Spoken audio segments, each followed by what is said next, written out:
Hey guys, Torcus here. So yesterday I did the final card review for all of the Demon Hunter cards. That is 45 cards. We had the Initiate set, the Basic set, and the Ashes of Outland cards. For all the other classes, we're just going to be looking at Ashes of Outland cards, so it's going to go a lot faster. Today we're going to be looking at Druid, and we're going to be quickly reviewing the 10 cards that they have and looking at the Theorycrafted deck lists that I've created for Druid this expansion. And those deck lists did inspire my opinions on these cards because of the fact that they did affect how I perceived whether I would be putting these cards into my decks or not in this upcoming expansion. Alright, let's hop right into it. Okay, so first one we got is Arcspore Mashifin, 3 mana, 3/4, with Taunt, Death Rattle, Shuffle, Mashifin Prime into your deck, which is a 10 mana, 9/9 that summons another 10 mana, 9/9 that either has Taunt or Rush. So I did end up including this in a few of my deck lists. It's just a solid Taunt early on, and then you get a big threat later on. Honestly, there's not a whole lot of competition going on in the slots right now in a lot of these decks for something like that. So it just kind of fit pretty well into that kind of stuff. I don't think it's going to blow anyone's mind with its power level, but I think it'll definitely be a solid card for a lot of different Druid decks. I'm giving this 4 stars. Then we have Imprisoned Satyr, 3 mana, 3/3, dormant for 2 turns. When this awakens, reduce the cost of a random in your hand by 5. So this is clearly meant to be used in a combo deck or something like that. I did end up putting it into a Malygos deck that I built for Druid this time. I think Malygos was definitely the obvious choice for the card that you want to be discounting with this, though there may be some other options that I didn't think of. That's the one I went for, and that just makes the most sense to me. My only concern with that deck is that it may be a little bit slow. It's in the Quest Druid shell, and that's generally pretty solid, but it's not going to be having the tempo pushes because it's going for that combo, obviously. So this fitting into that deck may not matter too much if that deck doesn't end up being that good. I did briefly consider putting it into my Ramp Druid, but I decided against it because it seems a little bit slow. By the time you get your discounts, you're already playing this stuff on the board, so it wouldn't really be that impactful, I don't think. But because you need it for the Malygos combo, at this point I don't think there's any real alternatives to this as a combo activator with Malygos. I think that I'm going to give this 4 stars. Then we have Overgrowth, 4 mana, gain 2 empty mana crystals. So it's a bigger wild growth, more ramp, more significant in its effect because we've had Nourish have this effect as well, and this is smaller than that. It gets you going a lot faster, which is very important. So I built a Ramp Druid specifically because I saw this card. That is probably the most iffy deck that I created. I am not entirely sure whether that's going to be a solid deck or not. I included it in a deck alongside Breath of Dreams and a lot of dragons, so you get that ramp as well. So multiple ways to get your ramp is definitely a good way to ensure that you are going to get to the late game and get those big minions down. So I think it might be good. I'm going to be optimistic with this one and give it 4 stars. Then we have Marsh Hydra, 7 mana, 7/7 with Rush. After this attacks, add a random 8-cost minion to your hand. So this is another reason why I wanted to do the Ramp Druid. This clearly fits into a deck like that. You're going to be playing this on your 7 mana turn, which hopefully is more like turn 5 if you played Overgrowth on turn 4. And then you'll be able to play the 8-drop right after. You'll keep the pressure going and such like that. I also considered putting this in an Embiggen Druid or something, but Embiggen Druid is almost losing no cards, and I didn't bother to Theorycraft an Embiggen Druid because of the fact that it's not going to be changing very much, I don't imagine. So the Ramp Druid was the place where I put this, and I think if the Ramp Druid is successful, then this card will definitely help it a lot. I think this card is very good for that kind of a thing. It's one of the most proactive large minions because it has this rush, which a lot of large minions don't have. I think given that we're gonna be able to get to higher mana cost pretty quickly, I think that I'm pretty confident in giving this 4 stars.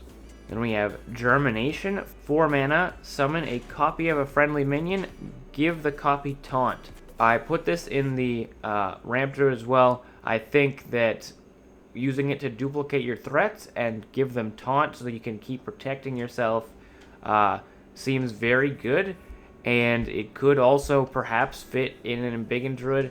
When you have so many large minions, the ability to duplicate them becomes a lot more valuable, and the taunt aspect actually is not insignificant in that you're going to be needing to protect your health total and go face at the same time, which seems like a really good combination for sure when you have these large minions.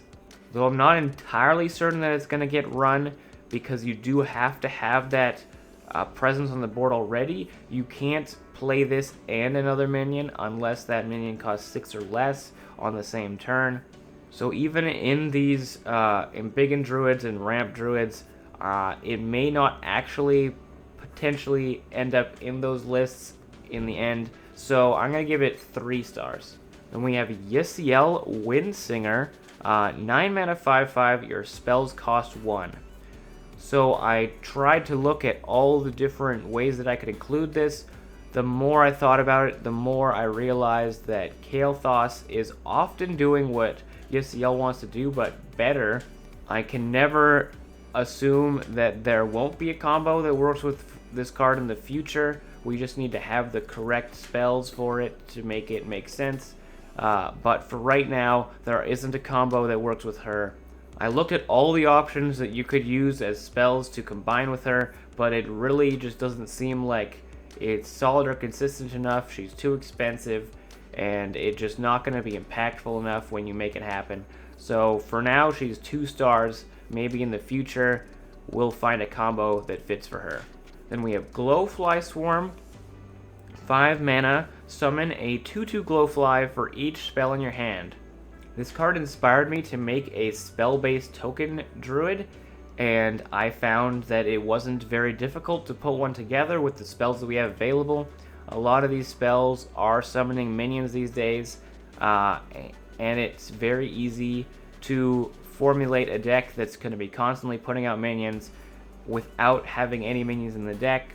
I think this is going to be putting down a lot of minions on board, and you can see that it compares very favorably to cards like Living Mana in the past, which saw lots of play and had a much bigger drawback than this. I think this is going to carry the archetype if it exists, and I think it will, so I'm going to give this 5 stars. Then we have Fungal Fortunes, 2 mana, draw 3 cards, discard any minions drawn. So this perfectly fits into that spell-based token druid. You will draw a lot of spells. I only included a couple minions, and the deck does not fall apart without them. But this is going to get you through your deck very quickly because of the fact that you're drawing 3 cards for only 2 mana. That's a wonderful effect. We've seen Book of Specters be successful in Mage, in more minion-based decks. This is going to be more successful in Druid with very spell-based decks, and I think this is going to be another card that really carries the archetype. I think I'm going to give this 5 stars. Then we have Bog Beam, 3 mana, deal 3 to a minion, cost 0 if you have at least 7 mana crystals. I initially thought that this looked really weird. I wasn't sure why this existed. I thought that maybe it works with Auctioneer or something like that. I've since realized that Auctioneer is something that you should think about, but kael'thas is something that just came in, which has a very similar relationship with cheap spells, and a much bigger impact when it happens. So because we have kael'thas now, I saw it working well in Druid already in a variant of Quest Druid that includes it. I realized that this card is going to be very good with that. I did include Bogbeam and kael'thas in my spell-based token Druid. It's clearly not going to have a big impact before 7 when it costs 3 mana, which is definitely overcosted. But once it's cost 0 and you combine it with kael'thas and some of these big spells like Forest Aid, Glowfly Swarm, all the stuff like that, it's going to be very impactful, I think. And I'm going to give this 4 stars. Then we have Ironbark, 2 mana, give a minion +1/+3 and taunt. Cost 0 if you have at least 7 mana crystals. So this one is definitely the same idea as the Bogbeam. It's supposed to be included in kael'thas decks the same way. I think the Bogbeam will end up being more useful in a lot of cases, and you might often feel the desire to spend that 3 mana for that 3 damage in situations where you're having trouble with board states and stuff like that. Ironbark, you might feel less inclined towards things like that. Although you're definitely going to have a lot of minion presence in a spell-based token Druid, because you're going to have a lot of tokens popping up on that board. You might like to have this protect you by throwing this onto one of them. I think versus Bogbeam, I would include that over this. I think this is often going to be less impactful than that. But I did include both of them in my spell token Druid, and I think that it makes sense for having them both there. It's a lot of 0 cost cards. So I'm going to give this 4 stars. Alright, so that's the cards for Druid. They do look pretty solid now that we've seen the synergies that they have and the things that they might end up being able to do. I'm definitely optimistic about it. So let's look at the deck list that I came up with for Druid this expansion. So the first one we're looking at is Spell Token Druid. So I've got Tree Enforcements as our 1/1 cost spell, so we can get that 2/2 going. We've got Dreamway Guardians and Rising Winds to keep our early game continuing. Rising Winds has been a crazy card since Galakrond's Awakening. I've been extremely happy with how strong it's been, and I definitely think it fits right in here. We've got the Fungal Fortunes that becomes our draw engine. We've got Ironbark and Bogbeam to combine with the kael'thas, which in addition to kael'thas, there's also the Garden Gnome as the only 3 minions in the entire deck. I figured that Garden Gnome has too much of an upside not to include, and since we're pretty limited on minions, I think that it's fine to just have that. It won't hold back our Fungal Fortunes or our Glowfly Swarm too much by having that. And then of course we have all of these expensive spells. We've got the Forest Aid, the Nourish, the Glowfly Swarm, Force of Nature, and then the Aeroponics, which will go with some of these Treant summoning things. We did lose a little bit by not having landscaping anymore and that kind of a thing. Of course we have Savage Roar and Blessing of the Ancients for pushing for lethal and stuff like that. I think this deck looks very solid. I think that it will maybe not be as strong as the Treant one we have now with the Mulch Munchers and everything like that, but it might be. You never know. I think it looks very impressive. I think when you get the kael'thas and you do the combo and get down a huge board all at once, it's gonna be nuts.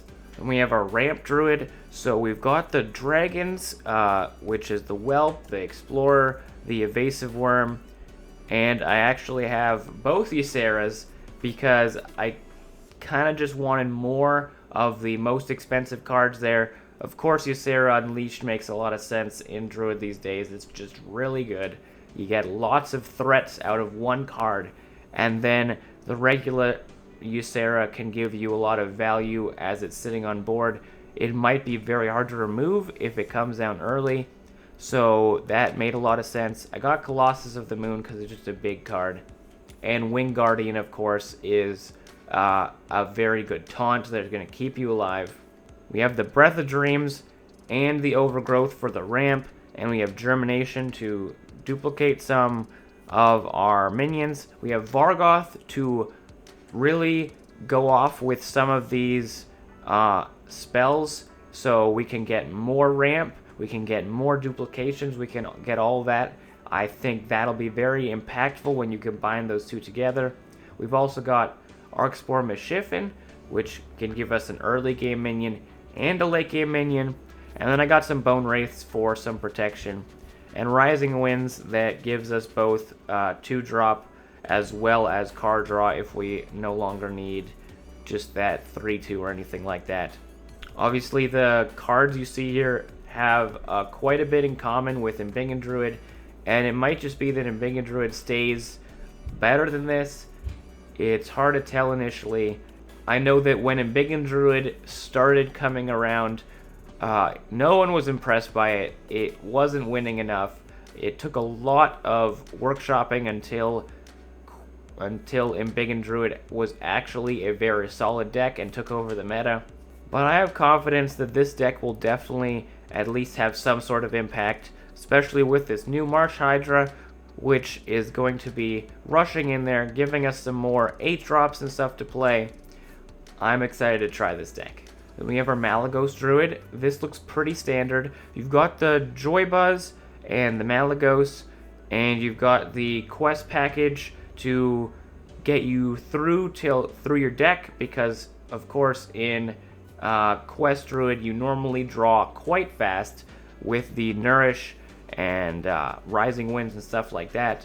We're running the Imprisoned Satyr to discount the Malygos just in case the Joy Buzz doesn't end up getting to hit it, which, let's be honest, Joy Buzz doesn't go off on Malygos a huge amount of the time in your regular Malygos Druid games. Then we have Germination that we can use to duplicate the Malygos, get more spell damage once it's been discounted, and then we start sending those Moonfires and Swipes to the face to get that lethal. I definitely think it looks like a solid deck. I'm a little worried that Quest Druid might not be able to keep up if you're not running some extra of the early game stuff, because you do have more of that in a regular type of Quest Druid. And this one's clearly just trying to get the Malygos thing off. You've got a lot of cards that are included for the sake of Malygos, so that could give you some difficulty. But I'm excited to see Malygos Druid come back. I've had some fun with Malygos Druid in the past, and I think this list definitely looks like what you're gonna expect a Malygos Druid list to look like. And then this last deck I have is just a regular Quest Druid. We are losing a few options to play in Quest Druid right now. We have a bunch of legendaries like Floop and War Druid Lodi that aren't going to be in Standard anymore, so we've got to shave those off and find some new options. I have already played a kael'thas version of Quest Druid, and I found that to make a lot of sense, so I put kael'thas in this list. We've got Mischiefin in there now as another early game option for you to run that has the upside of also being a late game option once it's died. And then I did end up running 2 Bog Beams. I didn't run the Ironbark because that didn't make as much sense, but Bog Beam can be combined with kael'thas, and that can sometimes get you to use your Nourish for less. You can get your Hidden Oasis off for 0 mana, these different things, and I think that might work. In this case, it's less I'm less excited about including it as in the Spell Token Druid, but I couldn't really think of a better option, and I think having more synergy for kael'thas makes a lot of sense. We've already got the Innervates in this deck, which work really well with it as 0-cost spells. But yeah, I definitely see it being able to go off like that, and I don't think that Quest Druid is going anywhere. So that's it for this video. I hope that you enjoyed it. Please leave a like if you did. Comment down below what you think of my deck lists and the new Druid cards. Please subscribe if you'd like to see more of my content in the future. We're definitely going to keep going and rolling on these quick final reviews, including my deck lists for the rest of the classes. Definitely drop by my stream on Twitch at twitch.tv/morktorkus, where we're going to be playing with all of the Ashes of Outland cards when the expansion comes out for sure. So anyways, thank you so much for watching. I appreciate it so much, and I'll see you guys in the next one.